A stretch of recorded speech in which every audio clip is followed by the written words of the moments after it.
to pick up over here, and then we'll do the countdown and just go right into the recording. We'll just get right to it. So I'm not really worried about like guests. I'm sure someone will show up at some point, but I've got a pretty consistent audience of like 2 to 5 people who show up for most of my streams. Can you Ballin'. please stop? I can hear you on the microphone. Like, I love you, kitty. You just need to knock the fuck off. All right. Oh, I need to clear my pipes. Good call.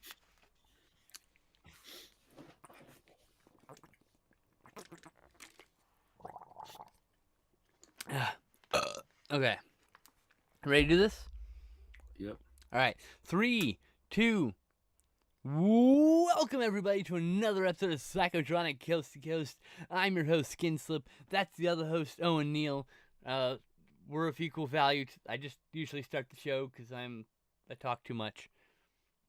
We watched a film from the American Genre Film Archive, also known as AGFA, and their good friends Bleeding Skull. And this is a regional, is a regional Reanimator ripoff, so to speak. And basically, the scientist creates this drug that, when he takes it, allows him to like jump into the body of transfer his soul into the body of a corpse of someone who just recently died, and basically he gets to control that body. But then there's like madness, and he goes crazy. And there's also this plot with this guy, the Hood. I don't know what the guy at the Hood was about. That's my only confusion. Worked for the doctor. Did he work for the doctor? Okay, I must have missed that. All right. Anyway, so Owen, why don't we just go right into this? Because I'm piss poor explaining this. All right. Starts out with the doctor talking about his drug, which I've already forgotten the name of. It is called. It's called Skinslip's gonna look in Letterboxd real quick because it's right there. You just gotta click here. Sorry. It's called Amphorium. Amphorium. But yeah, he explains it right at the beginning. It's a lot of shots of him like hitting the wall and going crazy. He had to take several doses of it, and apparently a lot of times it sounds like it kills people. It drives them insane, and then yes, they can die. Yeah. But if you survive it, you can then jump into, like you said already, corpses and anything with eyes. Yeah, anything with eyes. One eye, you can still jump into it. Right. A skull, apparently, with eyeballs in it. He jumped into at one point. It's clearly a Halloween decoration. But that was a really cool sequence, but we'll get to that later. But, yeah. Which is also at the beginning where he's testing it. Yeah. He jumps into the little eyeball skull thing. Yes. He looks around. But then there's like a reporter talking to some people. I'm not sure what that was all about. Now, I do know that at this point, I have to point out that there is a 62-minute director's cut, which is the cut that the director had assembled before the distributor had him increase the running length to 90 minutes. So I'm guessing most of the plot of the reporter ambling about town talking to people and the guy collecting corpses for the doctor. I'm sure a lot of that meandering shit for the first 20 minutes or first 30 minutes of the movie was trimmed down. It's like a whole 28 minutes shorter, that director's cut, than the cut we watched, which was the wide release cut. Yeah, there's a lot of weird things in this. Like I have it playing in the background here, and literally it just had the doctor in his suit leaving a building in slow motion, walking downstairs. Yes, that is padding. Oh, there's that one lady who's running in slow motion before she gets kidnapped or whatever. But then at the same time, there's scenes that are sped up. Oh, like when the other lady's walking up the stairs, she's randomly sped up for some reason. Yeah. Yeah, there's a whole sequence of this guy with the hood on you're talking about. He's just beating people to death with hammers, which we didn't really piece together later that he actually works to the doctors. Right. Also his hood is like black, but like it's broad daylight, so you can kind of see his features underneath the hood a little bit. Like you can see like the shape of his nose and his cheekbones. And I'm sure if you were standing 2 feet from him, you could probably see his face. You know. So like, all someone wants to do is get away. It's like, yeah, it's that Tom guy from down the street. I saw his face clearly under that hood. Which is funny because he takes it off later, and then we would never see him with it again, do we? Really? Maybe a couple more hits. Yeah, like 1 or 2 more times. That's it. Like it's kind And of there's also bizarre. a woman that works with him, and they both work for the doctor. So, but you see him later with like black around their eyes, so it's like they can't be corpses. So maybe they're going through the treatment. Maybe they have taken the drug to try to, and it's that's what's causing them to be like that. Like maybe Yeah, that's everyone except the doctor has been having like problems. yeah, because the doctors is clearly not controlling them. Right. They're So just. you can't do two people at once. That's what she said. Wait, what? But then we have we're introduced to a reporter. She's doing some stories. I mean, honestly, we kind of tuned out at this point. But Just like she's researching something, but she must somehow get on the whole thing with the. can reporter Kim Castle stop the carnage and save our species from annihilation? That's yeah. But I'm not. I'm not sure where the point where she crosses over to figuring out what's going on. Is it part of her story? I assume the doctor's being investigated for something. Yeah, it's like he's got those rumors about him. I believe is what she's like investigating. Okay. Filmed in basements, garages, director Pat Bishaw's earnest devotion to storytelling in the spirit of H.P. Lovecraft elevates Soultangler beyond kitsch and into heavenly territory. I don't know about that last one, but this epic of outsider filmmaking is a dreamlike wasteland that's punctuated with severed heads, evil beasties, and hooded slashers. It's probably the best way to sell this fucking movie I've ever heard. It's truly probably the prime piece of Psychotronic cinema we've watched on the show. And we've watched a lot of stuff that would be considered Psychotronic. You'd find in like a Psychotronic guide, but this is like one of the first true like real Psychotronic weirdness that we've driven through. Meanwhile, behind Owen, his cat is going nuts on his bed.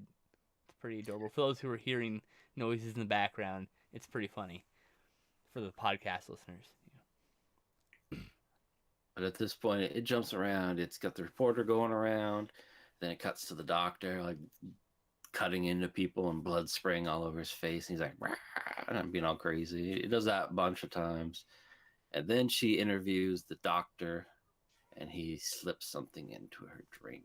Oh, yes. And then she has a weird fucking dream, which we actually interestingly connected to Teddy Bomb, a film we saw last year on this program, in which a character has a very similar dream. That dream was actually earlier. That's when we were first introduced to her. Oh, that's right. I'm sorry. I got this two mixed up. You're right. It was a dream about a zombie priest. But like that is almost mirrored in Teddy Bomb a bit. And Owen here correctly identified that that Teddy Bomb probably referenced Soultangler in that manner.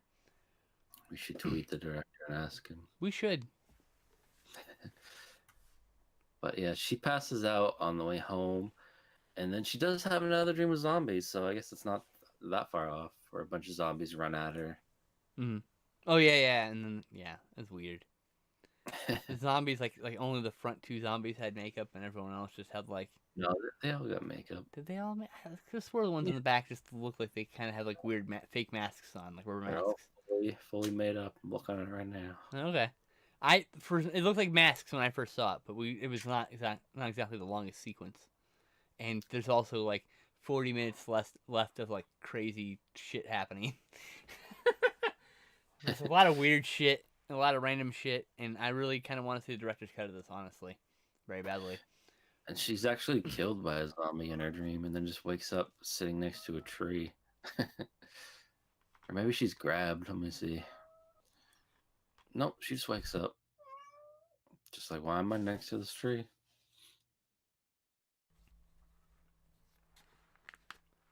Nope, Yeah. that was part of a dream too. Never mind. A dream within a dream. Yeah. So you see, I have some more of the doctor, and he's talking to the guy with the hood. Oh yeah. Reporters, you know, Weird guy with the hood. Yeah. just a lot of more reporter stuff. Oh, that one time. Oh, I gotta mention. There's that gif you have to make of the when the hooded guy captures this one lady in this basement. He whips his hood off and just does like this hilarious evil laugh that had me howling. I just it was great. It was a piece of beautiful cinema. And it's confusing because he grabs her and he has a hammer up like he's gonna hit her, and then she either passes out or he choked her out. We didn't know which. I think she passed out, but it could have been her he choking her out. Like at one point, that's the other thing is like like the one scene in which the lady's slow mo walking, and then the van kidnaps her. Then this guy runs out in front of the van, but there's a weird cut, and then the van drives off, and you're left assuming the van hit the guy because it like did a close up of the word Dodge on the truck on the van, and then the guy's face, and then you're like, oh, I see what they did there, but then they don't actually see his body. It's a weird sequence. One, I think that would be better left on the cutting room floor. Here, give me a second. Break up your gats. Yeah, I'm playing with a piece of paper. Go for it, man. Hey, you gotta edit this out. I'm fine with hiding this up on YouTube. I don't care. Yeah, but it was getting really loud and annoying. This is the perils of live recording, man. Like she just yanked a piece of paper out from underneath like the closet door and started chewing on it. Yeah, Sherlock did that. I had a pastel Judas Priest Rob Halford, and I threw it in the garbage, and every time I threw it away, the cat would pull it out of the garbage and play with it. So I called her boyfriend for the longest time. But yeah, cats, man, they're weird. Anyway. Yep. That's the thing you put at the end of the podcast. Just that little bit about the cats. All right, that's enough, cat. There's nothing in the closet. Stop it. That's good shit. Oh, they're both over there now. Go ahead and take care of him, man. It's all right.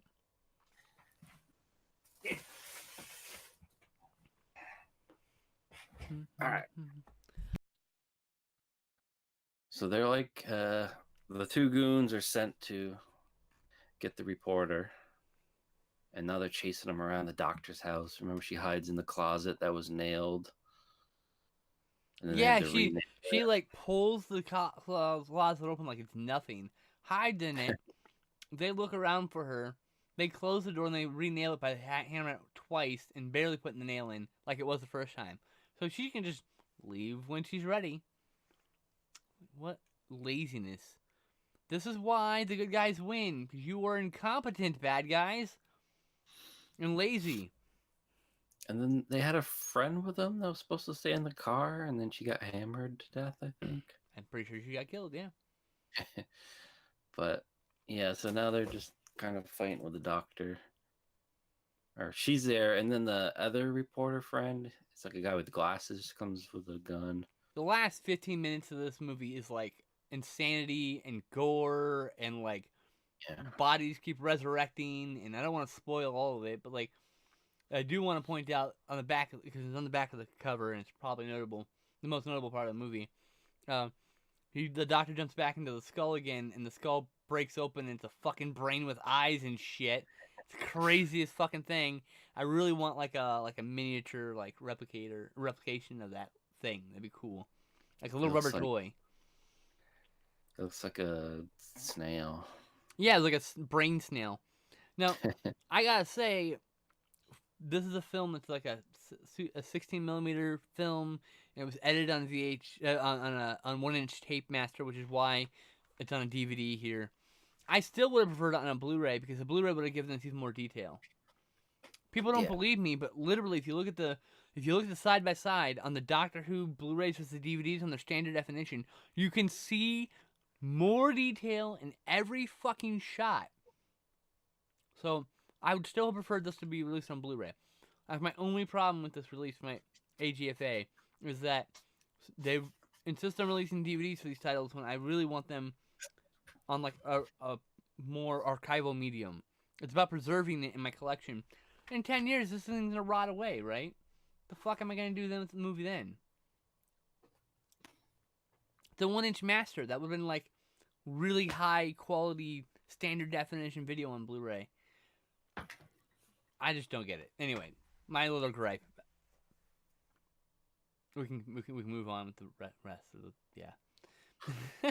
my rant's over. You don't want to spoil it. It gets really gory and goofy at the end. I mean, there's like one severed head. There's another like guy with his head ripped open. Like there's a craziness. Like the final sequence is the doctor just jumping from one corpse to the other, and you know it gets pretty zany. Yeah. Yeah. So. And the cops show up, and there's a whole bunch of scenes with guy puking. You're the cop. The cop named Kojak keeps puking on, and he sees a body and pukes. He walks around the garden and sees something else, starts puking, and he just walks out of the scene and hear him puking again. And then like they're talking about him puking in every scene, and they tell him to go do something else, and he starts, and assumingly he's gonna go puke over there next. It's actually kind of some of that's pattern too, where there's just a really long, drawn out 5-minute plus scene of just them outside the house being like, clean it up, tape it off. I don't want this to get in the newspapers. I'm like, what is this? Yeah, it's like, and well, I bet you that's all out of the director's cut. I bet you that's, like, I kind of really wanted to, like, maybe this episode is us reviewing Soultangler and then reviewing Soultangler the director's cut, and that's the whole podcast. I don't know. Maybe we'll give it some time and we'll come back and watch the director's cut, and we'll do that. I think that'd be a good idea. Anyway, regardless, do you have any other thoughts about this movie? I mean, we haven't really given any thoughts yet. Do you have any thoughts about this movie? The middle was a slog. It was really big slog. A lot of movies we cover on the show have really slow middles, and this is no exception at all. It's not as bad. I don't think it's as slow as, say, 555 or what else have we seen on this show that was like similarly themed? I don't know. It's not as slow as some of the other ones we've seen. But yes, the middle is a slog. Yeah. We were just talking about video games, to be honest. Yeah. It was the middle was a slog, but that last, holy crap, the last 15 minutes or whatever the movie are just batshit insane. Or I should say, the last 20 minutes, of which the first 15 of those 20 minutes are the batshit insane. There's 5 minutes of like droll shit at the end, but there's batshit insane. 15 minutes of batshit insanity, and I think if this movie were 62 minutes like it was originally intended, I think that would be perfect. So I bet you all of that's still there, and I bet you it's all the dumb bullshit that's cut out. Yeah, the doctor fight was goofy fun. Yes. Oh yeah, dude, that was good shit. Oh yeah, if Reanimator was shot on Long Island for the price of a used car, this would be the result. Thank you, Black on Blu-ray, Black on the DVD case.